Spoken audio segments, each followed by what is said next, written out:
Welcome to the Startup Microdose podcast with me, Ed Stevens, and my able co-host Oliver Jones. This episode is with Thomas McGilcuddy, founder of impact investment platform Ticker. Ticker is a venture-backed investment app that aims to bring impact investing to the mass market. Tom charts his own journey from a young wealth manager to a life-changing elevator ride that transformed his career forever. He enthusiastically and optimistically shares his thoughts on the world of ethical investing and how it can contribute to a brighter future. We again apologise for some choppy audio. COVID still means that we're recording remotely and internet connections are fickle things. However, we hope you enjoy the episode as it's a real treat. So without further ado, we bring you Thomas McGilcuddy.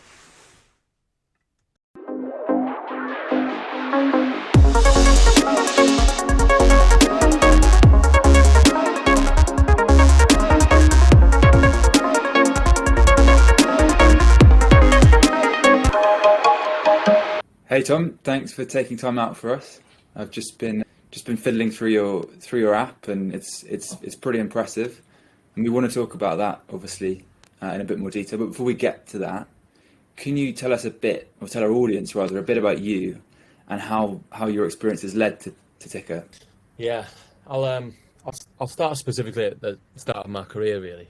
Even though I could talk for hours and hours about before that, but when I was 22, I started working at Barclays on one of the graduate programs there. This is like 2010, 11.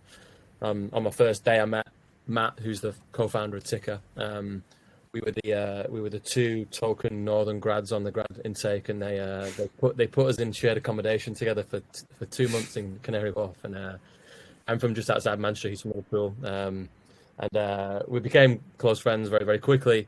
But I think Matt and I talk about this a lot. When we first started working in the industry, we definitely felt like outsiders because we weren't from a finance or economics background. We're the first people in our families to go to university, all that kind of stuff. And we felt like there was this shiny, like a complex and world that we were going into that we didn't fully understand. And then when we got in there, we started to think that it was like unnecessarily complex. And then from that, thinking that our family and friends and the people that we grew up with have kind of been left out of an industry that we think they should be included in.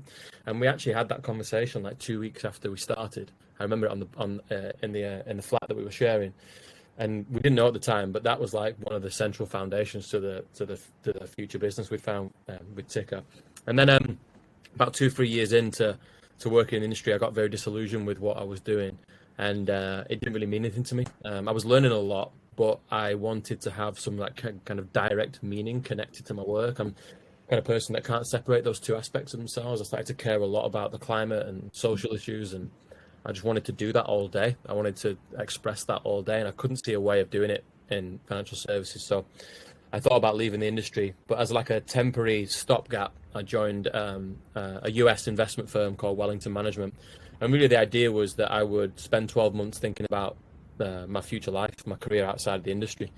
And basically on my first day, I met a guy called Eric Rice who explained to me, it was a completely random meeting, and I actually met him in the lift, and he explained to me he was working on this idea in his spare time to launch this investment strategy that had a dual purpose. It would try and beat the market every year, but he would only do it by investing in companies that were outright trying to solve a pressing world issue. And this was like 2013. It's like before impact investment as a term kind of is what it is today, like in 2021. So I was like, right, I need to work on that idea. And by the time the lift had hit the ground floor, I'd convinced him to let me work on the idea with him in my spare time. So obviously I joined to do something else, and I'd given myself another job straight away. And then I started doing that over evenings, weekends, and in the mornings. He was based in San Francisco as well. He was just visiting London that week. And I did that for about a year. And then that became my day job. And by the time I left Wellington Management, 2018, there was 4 or 5 of us managing £1 billion in 50 investments around the world.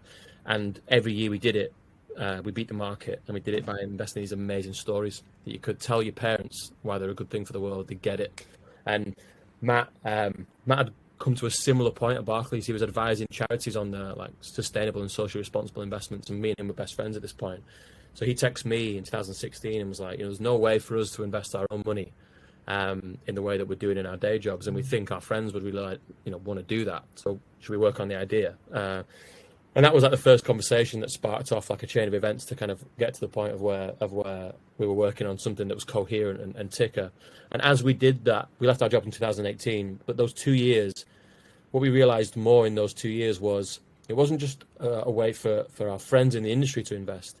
It possibly could be, we felt, the way to get people to invest that have never invested before, because they understood it and it meant something to them. And because we cared deeply about financial inclusion, because of our entrance to the industry and that first kind of foundational thinking we did in those first 2 weeks, we saw it as a way to kind of match that accessibility element, but with positive impact underpinning it. So you could do two things at the same time. You get people to invest for their own future, which is great for them, and you can do so by having a positive impact, which is great for everyone else. And that was like the foundation of why we founded the business. Okay, and if you were going to give Ticker the one-line bootstrap, how do you sell it to people now? How do I sell it to people now is, well, today what we're known as is an impact investment app for first-time investors. But in 2 or 3 years' time, we'll just be known as an impact app where people come to positively impact the world, and investing is one of the ways in which they do it. But it's not limited to that. What we care about as individuals is having positive impact in everything that we do. And I think that's true for our generation. So investing is a key way to do it, but it's not limited to that. We want to bring out a suite of products and solutions that allow our customers to amplify their impact and have more of it every day. That's what we care about. So as I understand it, you started with the impact investment tool, and now you've built out a carbon offset, and you've recently launched, which is how we first got connected, your partnership scheme to help your community make ethical purchases. Yeah. So it'd be good to talk through each of them.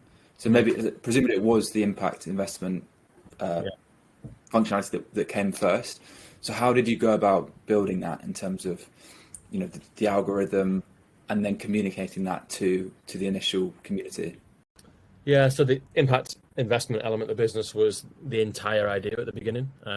It was the start, and it was the only thing that the app did. So how the investment side of the business is built by myself and Matt. How we build portfolios, how we structure them in like an asset allocation. It sounds complex, but it's our bread and butter because of our backgrounds. And really, that's about, for us, packaging up investments into impact themes that we think are understandable and attractive to our customers. So on the platform at the moment, we have people, planet, and then you can combine the two in people and planet. So it's really, people is like about human empowerment and life essentials, and planet is climate heavy, obviously. So what we do is we look for areas of the stock market to invest in that have themes that are related to those problems, and we package them together in those understandable kind of theme ideas. In the background, it's simple for us to manage and set up. And in terms of getting it out to people, the first 1,000 customers were like the hard yards. Everyone you'd ever met, everyone you'd ever spoke with at an event. Do every event you can. Get them to tell friends, and then you get to like 1,000 customers.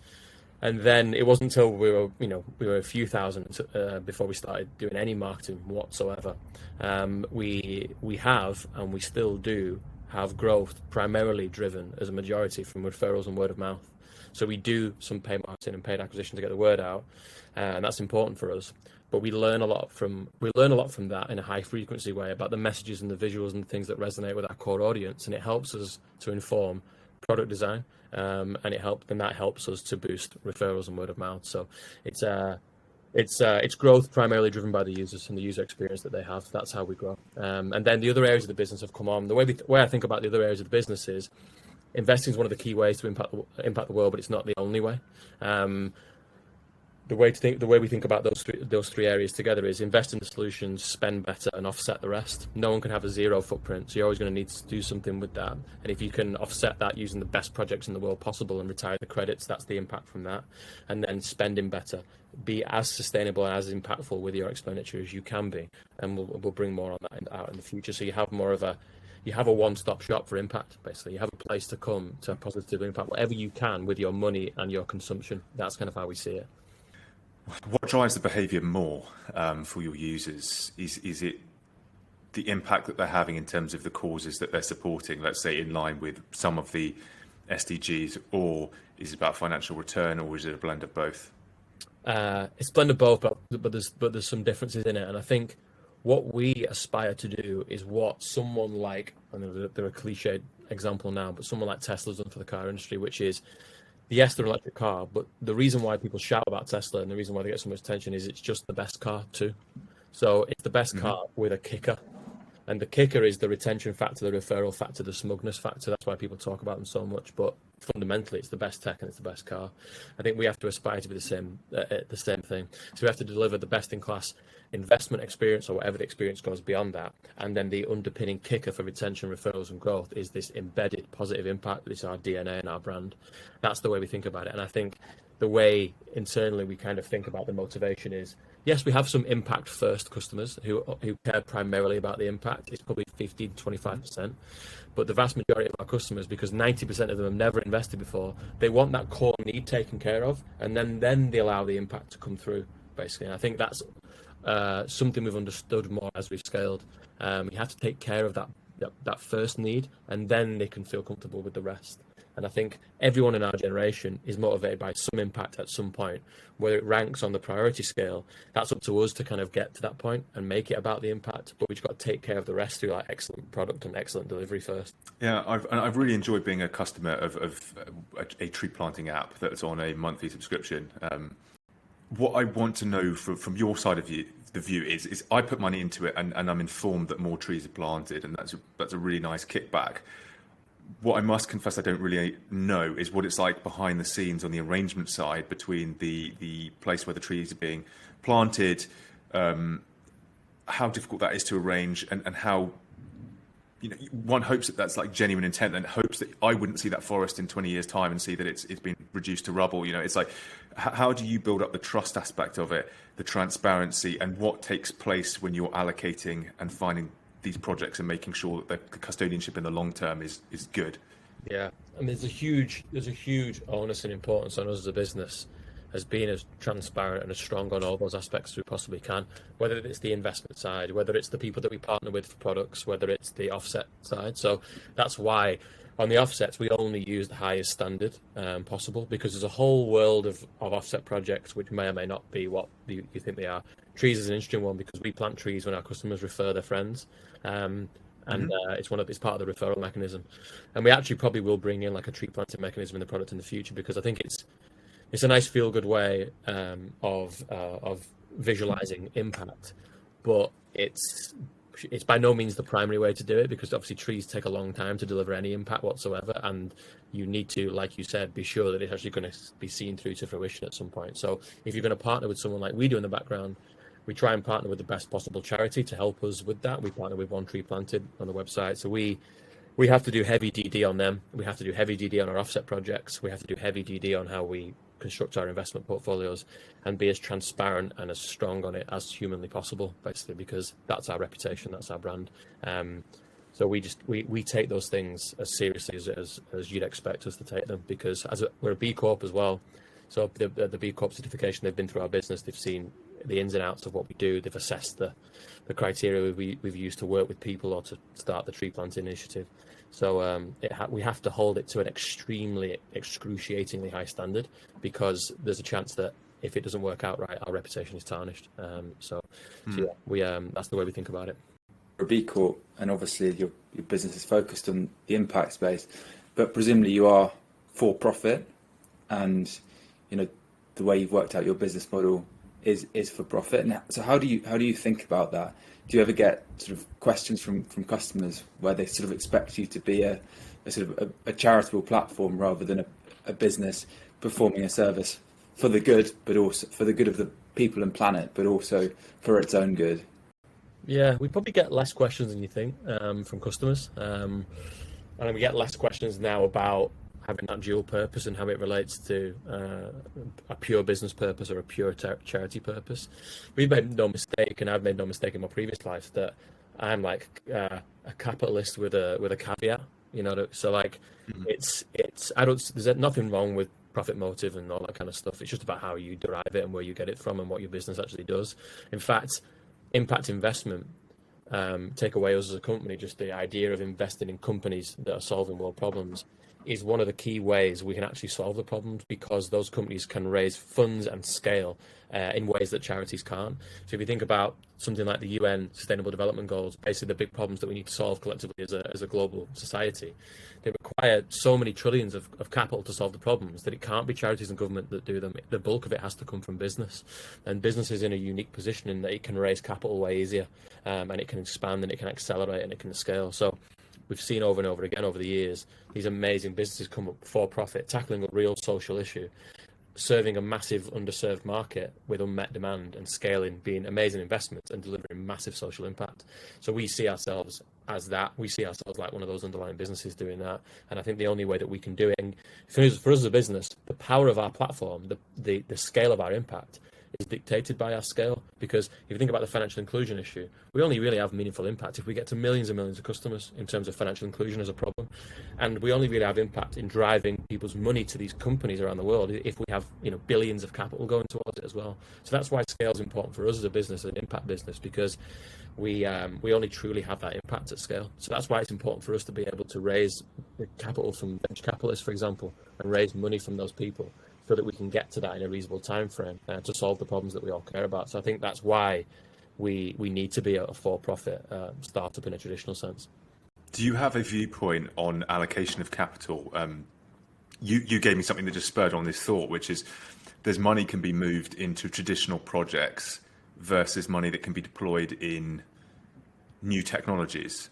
And how one would go about allocating between the two, because obviously the risk of backing something that's going to be a leap forward technologically comes with the inherent risk of venture versus supporting projects that say more wind farm turbines and stuff like that. So what's your ideological blend for you as an individual versus how you have to kind of cater to the good common sense and custodianship of your customers and their returns? Yeah, it's a good question, and there's two completely different answers, because I'm a former and I'm current investment professional, so that I'm aware of the risks that I can take with my money, and I'm willing to be way more risky with my own personal money than I would ever advise anyone else to be, because I've only got myself to blame if it goes to zero. So I'm fine trying to find super high impact, high risky things to invest in, because yes, they can deliver impact and they can have massive outsized returns and impact, but they could also go to zero. So I'm fine doing that for me. But I think for people that are coming into it for the first time, it's important, and this is why we designed the app the way we have, to have guardrails around it and to have certain things they can go into, and so they can build up that knowledge. Like my making that previous statement is because of 10, 11 years of work in the industry doing this as a profession.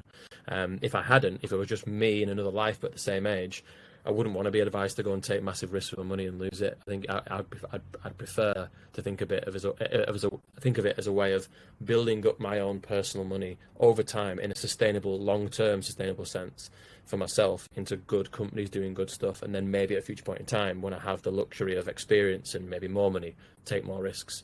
So the way I think about it for me is entirely different than the way I would think about it for most people. I think you have three. You have a low risk, and a medium risk, and a high risk. How have they actually performed in terms of the returns? Yeah, really well, or else I would say it's too short a time frame to tell you. But they've done really well, and I think if you think about the high risk, that's basically all equities.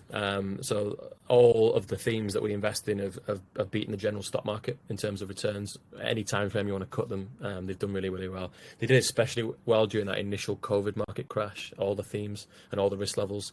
So one of the things that's helped us, it helps with growth, it helps with user experiences. The portfolios have continued to perform well. And the way I think about these things, forget impact. I never use the word ethical. I never use that word because that's something different and it has some connotations with it from previous years. The way to think about our investments are like future themes that are underpinned by some kind of social or environmental thing. What you're really investing in is the companies of tomorrow, and if those companies do well and scale, they should offer great return opportunities, because all the themes that we're investing in are companies that are just trying to tackle big problems that we need to tackle in some way.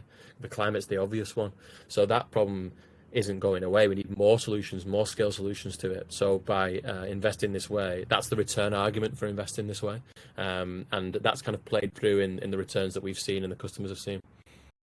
And I say this with a degree of self-interest. So the most recent feature is the partnerships aspect of the app, and Elmo we're delighted to be one of them alongside Tridus Bank and Grubby.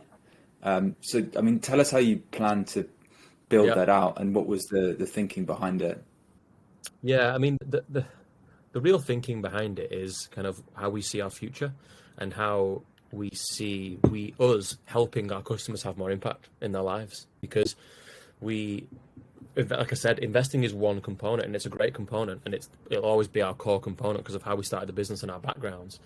But there's other ways to impact the world, and one of the main things we can do is help our customers consume stuff better, whether that's the cars they drive, whether that's who they bank with, their energy provider. These are all obvious starting points, and I think what we'd like to do in the future is build that out into every area of their life, so that part of Ticker, that spend better, that partnerships place, becomes like the hub to find out the most impactful businesses in the world, and we can act as like a conduit from our user base, who obviously care about impact because they're coming to us, to all these other amazing businesses around the world that are tackling different areas of impact problems in different ways. And I think if we can do that, we can make a dent on changing people's consumption. I think the great thing with Elmo and others is there's nothing you're giving up to change how you're spending. In fact, the products are better. And I think that's what we want to show to everyone, is that just because something's impactful doesn't mean it's worse. In fact, we think it's better. And these are the best providers that we think for you. And I think it, again, has real power at scale. If you have 5 million people doing that every month, investing that way, offsetting the footprint and spending better, what is the impact of that? I think it's huge. So we see it as a huge part of the business, and I think it's a massive opportunity, because I think a lot of our generation, the more you speak with them anecdotally or you look at data, they're trying to find ways to do it. They're trying to find ways to spend better. They want to be as impactful as they possibly can, and how can we help with that? I think this is the way we do it.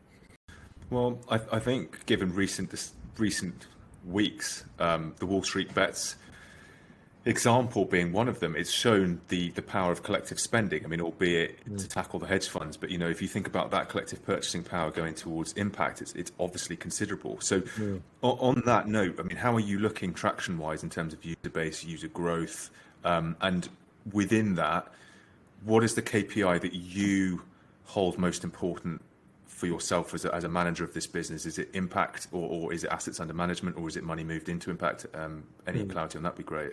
Yeah, all good questions. Yeah, it's been a very interesting few weeks for people that work in the investment industry or not even. And we actually hosted an event last night on Clubhouse, obviously because we're cool and we're on Clubhouse. Yeah, sure. Talking about this exact thing, and because I wrote a blog post and we wrote an article about saying trading isn't investing. It's so it was all about that angle on it, and how trading is more akin to betting and investing is something entirely separate. However, I think the main positive that I take out of all of this is there's an appetite and to invest that's only growing, it seems. And I think if we can harness that correctly and teach people to invest properly for the long term and do it in impactful companies, it'll be good for them and good for everyone else. Imagine if, like, you hit the nail on the head, and we said it last night. Imagine if that attention from GameStop could have been harnessed into a positive impact company and help them to then raise more money because the stock price was higher, and then help them to have more impact. I mean, to an extent, it's been done a little bit with Tesla. They've ramped up so much, then they've raised more money, and it's helped them fulfill the kind of dream. So I think it shows you the power that we can actually have in capital markets to impact the world. It just needs to be nudged in the right direction. So I think there's a positive from it. And I think we as a business operating in that kind of related sector, we've residually benefited from the interest, and we've had by far the biggest new user month we ever had in January. It's continued through February as well, because I think there's two big trends that we're a part of. The first is I want to provide for my own future. I think that's only strengthened in the past year because of the situation that we've been in. And the second is, and I want to do it while having a positive impact. That's only strengthened, probably even more so. So we've continued to have the best growth we've seen since we launched the business, which is great. And I do focus heavily on customers as a driving metric. Assets come, and the assets under management are growing at a way faster rate than the actual customers are. The customers are growing very, very strong, but the assets are growing even faster. But the reason why I focus on customers in the short term is because I think us as a platform, our impact is tied to the amount of engaged people we have versus the assets under management. Because if you think about this, right, the biggest investment company in the world is BlackRock. They have like $10 trillion under management. It's going to take us a little while to get bigger than them, let's be honest. But what we could have quicker than them is actually 10 million customers who are 31 years old and engage with impact. What could the clout of those 10 million customers achieve versus the 10 trillion of assets? I think our customers will outweigh our assets and importance. For example, in the future, if we deem a company to not be doing the right thing, what a vote we could put to our 10 million customers, and they say, right, they're no longer an impact company. What ripple effect could that have on a consumer company that relies on those 10 million as customers? So I think we have an ability to change corporate behavior because of the size of our customer base versus the size of our assets. And I think that's our real power. This reminds me of playing Risk the other day, and I was down and on my knees, apart from this one country I had left with about 20 units on it, and my bargaining chip was to not go on a suicide run towards one of the two people I was sandwiched between. And it's like, you will have this almost like blitzkrieg-esque power. As you say, you're not going to be BlackRock that quickly, because obviously they're enormous, but the damage that could do to one individual company is considerable. Will you attempt to build bridges with those companies to communicate with them or lobby with them about practices ever? Like, rather than sort of say, we'll pull the rug under your feet, it's say... Yeah, I think pull the rug would be the last resort. And I think ideally when we're at size where we're prominent, I think we try and improve the companies as best as we could. We try and engage with them on stuff that we'd like them to improve, that kind of thing. Again, it's the impact that we have happens at scale. And I think... that's another element of how we could have impact at scale as a business. And I think we'd always take that approach first and foremost, yeah. And so I just wanted to ask a question, like, how are you going to get to that scale? The million or $billion question. So we can't just be a UK business for that. We have to be wider than that. So the idea is we're a European-wide business as soon as possible. I think we need to scale quicker than people think that we perhaps need to, or some people think we need to scale even faster than we are doing. So I think it involves not just the product roadmap, not just the marketing roadmap. There's not just the hiring roadmap. There has to be an international roadmap that's already there, and we need to do it way quicker than people think. And I think the argument for us to scale again isn't just the scaling for scaling's sake. It isn't just to be an X valued business. I don't really care about that. It's to have as much impact as possible. What could we do with 10 million customers? What could we do with $1 billion of AUM? What could we do with products like how the spend better section is going to get built out? That's what drives us, and I think we need to raise the money to go as quickly as we can and expand it as internationally as quickly as we can. And a question on that in terms of collaboration with other companies doing good, because the one thing that is interesting, obviously, about the kind of capitalistic angle on this is you have an obligation to grow. There will be others doing impactful things that want to grow, and the last thing anybody really wants is ad spend to be put towards Facebook or Google and them to mop up all the ad spend of two companies competing with each other. So the conversations you would have with other well-meaning organizations in this space, what do they look like? Yeah, I mean, we're finalizing a few more that are meaningful, and I think what we're trying to do, holy grail for some of those partnerships with B Corps and sustainable businesses, is they are two-way. So we are driving customers to you, and then you are driving customers to us. And I think that's a way that we can scale really sustainably and really efficiently. And the benefit of that is, it's like that the Elmo customer would also likely be a Ticker customer as well, right? Because they clearly care about similar things. So if we can continue to partner with people that are B Corps and sustainable businesses like we both are, and acquire customers from each other, then we can propel each other both up. And I think that's the way that we can get to those those thresholds of customers quicker. And how excited are you for what we can do with the climate? I mean, as in, do you feel optimistic? You're at the forefront of this, trying to help it. So are you seeing change happen quickly? And are these organizations really doing some exciting and some innovative stuff? Yeah, I'm naturally an optimist because I've started a business. If I was a pessimist, I probably wouldn't have left my job. But at moments in my career history, I have not been an optimist when it came to the climate. Even though it's like I would, an imperfect analogy would be, like 5-0 down at football. I'm still going to play to win, but I think we're going to lose the game, kind of thing. So I would always fight for it. I would always give my career and everything I've got to the cause. But at parts of my past, I thought we're never going to do anything. We're never going to change a single thing, or it'll be too late, and then it won't happen. But now I think differently. I think the it feels like change is happening faster now. It's like all these things, like they take ages to bubble up, and it's never going to happen, and then all of a sudden things start to happen. And I think the past 2 years, the way it's gone, specifically for climate, but you can talk about other social movements like equality and diversity is happening too properly. It's given me real hope that I think we can actually make a change. And I think a lot of people who otherwise wouldn't have engaged in this 5 years ago are starting to engage in it in a serious way. Some of them in a non-serious way, some of them in a because it's a trend kind of way. But I think a lot of people's minds are being changed.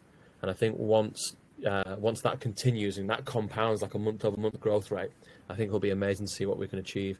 I think like just data points, like the past 10 years for like wind and solar energy specifically, like that's been an amazing price compression. Like you've never seen anything before. And then the next 10 years, you'll see storage of that get to a level that you would never have expected before. And then like the game has started to be won by then. And I think that's what gives me hope is those little data points like that. I think the attention of smart people and with government incentives and massive investment compound that over time, I think we'll get there. I think we'll do something, and I'm more confident than ever. So you're still planning on having children? You know what? That's changed as well. That's changed. I used to be like, no, I'm not going to do it, and some of that was semi-climate related. But I look forward. I look forward to having children. I do. Matt, who's the founder of the business, he's got 3 kids, so he's had enough for both of us. But I might add a few more on there. But yeah, I'm now more optimistic about that prospect. Yeah. And do you have any opinions? I was watching a good video the other day. It was talking about the potential for nuclear and how that plays a role. I mean, do you have a view on that? And that's asking you as an individual, not you as the founder of Ticker necessarily. Yeah, I've looked into this a lot in the past and again recently as an individual. And a guy that I used to work with, who's one of the smartest guys I've ever met, he's a climate change researcher, former economist, but a researcher in the US. He thinks it should be a major part of the mix because of the potential of it. It's just that there's been no real attention and R&D devoted to some of the problems with it for so long. But I think if we're going to stand a chance of getting to the point of where we need to get to with the climate accord and things like that, it has to be considered part of the mix. And I think a lot of attention has to be made towards reducing the initial setup costs and the dangers with the waste and the storage and that kind of thing. I think it would be a crying shame to not invest in the research to see if it can be safer and cheaper, because it's such an amazing source of energy, obviously, when we get it right. So I think it should form part of the mix, as a personal opinion. Obviously a value-driven business. How do you think about your hiring strategy? I'm not sure what size your team is at now, but obviously we were discussing a bit before the podcast about the challenges with remote working, and how important is it to get those values consistent across the business, and how hard is that, or how hard has that been for you? It's getting easier because we're having so many people so fast. That's harder, but attracting the right people is easier because we're getting a bigger reputation, and the trends in which the business sits are only going in one direction. So that element is getting better. But we control very strongly for why the person wants to come and join us. And we have some specific things we go through into. We have an internal cultural manifesto about the stuff that we believe in and the way we work and the people we want to work with and stuff like that. And we hire with that in mind very, very closely, because the motivation to work for us has to come from the future vision of the company and the DNA, that impact DNA. It's what will make you do the extra bit of work. It's what will make you get out of bed every morning. You can't just see this as another kind of like fintech tech startup where you're going to come and blah blah blah blah blah. I think we have to connect with people on a deeper level, and that's what we try and control for when we're hiring people now. And the team's like about 25, 26 people. It'll be about 40 in about 6 to 8 weeks, and then maybe double that maybe by the end of the year, depending on how quickly we grow. So we're growing very fast now in terms of personnel. So it's super important that those core motivations for joining us are really embedded in the person, and we need them to be demonstrated somehow in the interview process. We need them to be like banging on the table, telling us that they care about these things, because everyone in the team has that, and we that's what we really want to keep. And Tom, what roles are you typically focusing on? Because I guess there's a lot of challenges here, whether it be partnerships or whether it be the tech stack that you need to build out. I mean, I only say that because the algorithms and the pricing engines to price in impacting the climate could just be never ending almost. So how are you focusing the attention on growing all those components, and which teams are now escalating the most? Yeah, I mean, you hit it really. It's the engineering team, obviously, and the engineering product teams are scaling rapidly because the product is becoming multifaceted. We need different squads and different sets of individuals working on different elements of the product. Then it becomes more complex, and you've got to tie it all together. So, product managers, product designers, engineers, engineering leadership. That's a heavy part. And then the other side of the business, which is more the marketing growth side, branding, comms, content, all around impact and beyond. So those are the big two chunks of the business that we're hiring for at the moment, and probably will be for as long as we're around. How have you found it moving from the roles you had in previous jobs to then managing, presumably you started out as a small co-founding team, and now, the sort of scale of personnel that you're talking about? Yeah, I love it. I love it. I live for it. It's exactly what I wanted, but nothing can prepare you for it fully. I mean, I was a very frustrated corporate employee. I was a very, very frustrated corporate employee. I didn't get politics. I didn't do them, which was not good for my career. I spoke plainly and spoke honestly. I'm from Wigan, and I don't know how else to operate. And there was a lot of things that I didn't like in corporate. Nothing against the organisation I work for; they're both brilliant for me, and I love the people there. But it just wasn't for me. And I now I feel like I thrive more in this environment. It's faster pace. I actually get to make proper decisions all the time. Obviously, I have like decision-making responsibility overdrive now, but versus what I had before. And Matt and I always say that it's simultaneously the most enjoyable and stressful thing we've ever done. But I love learning. I love working hard. I love those two things. So I get to do that all the time with people that I really enjoy doing it with. And I feel very lucky because of that. Well, I was going to say, is there a key component here which helps the self-sacrifice, which is simply, in those dark times, you can just say, I'm doing good.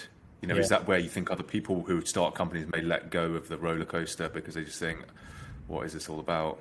Yeah, it's funny. Like before, I talked about that story where I met Eric in that lift, and that kind of that moment, that interaction.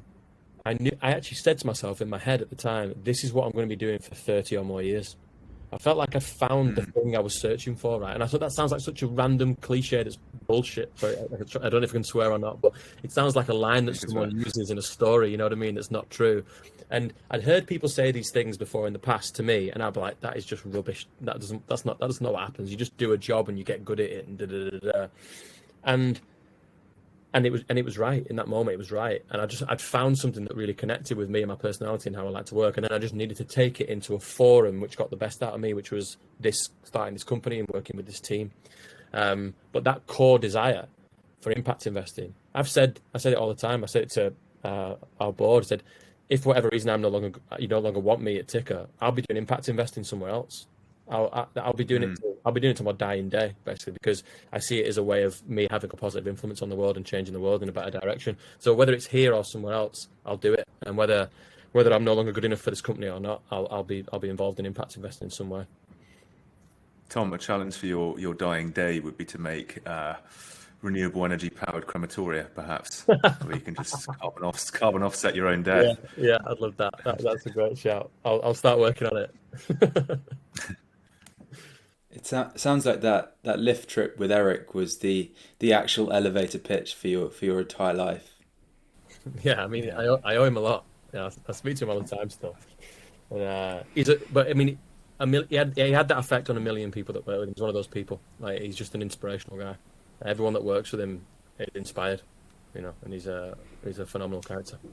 Do you think that the financial world, as you used to know it, is still lagging behind? Are they still just in old archaic practices, or do you think they're moving pretty quickly as well? I don't think they're moving quickly. I think some companies are moving quicker than others. Some companies that I know well that are now taking impact seriously and mobilizing.